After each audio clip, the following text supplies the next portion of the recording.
Have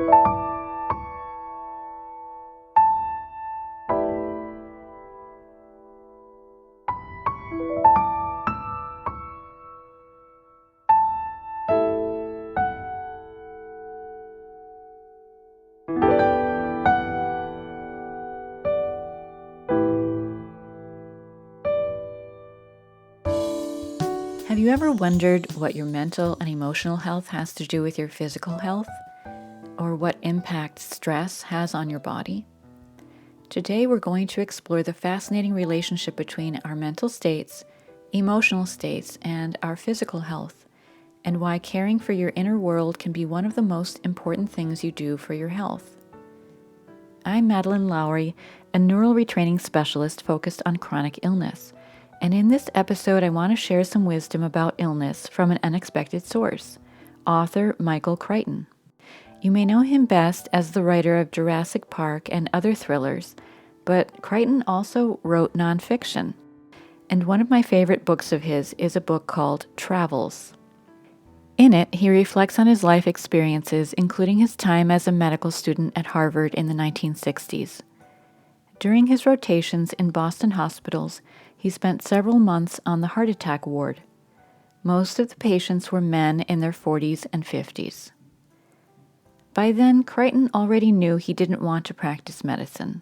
He was disillusioned, spending his spare time writing novels.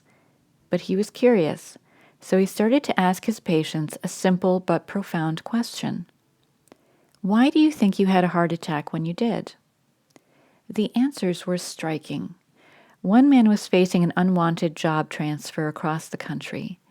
Another was going through marital stress. His wife wanted a divorce.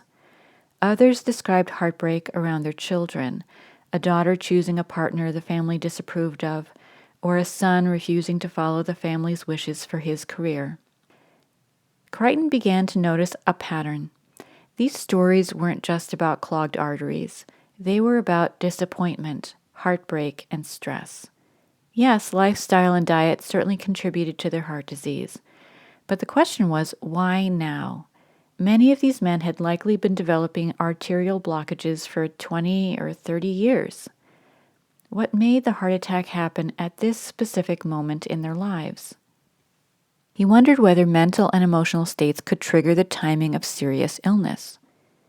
We see hints of this in medicine. For example, doctors have long observed that duodenal ulcers spike in mid-January, right after the stress of the holidays. We also know that stress can suppress immune function, making us more vulnerable to infections, and sometimes allowing us to hold off on getting sick until after a big deadline, only to crash afterwards on our vacation or on the weekend. The larger point is this: our emotions and our stress level don't just affect our mood. They influence our physical health in very real ways, even to the timing of disease. This is something I see often in my own work with clients dealing with chronic illness.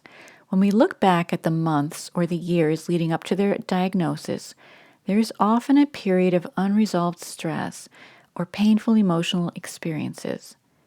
Addressing these root causes is often the first step towards real healing.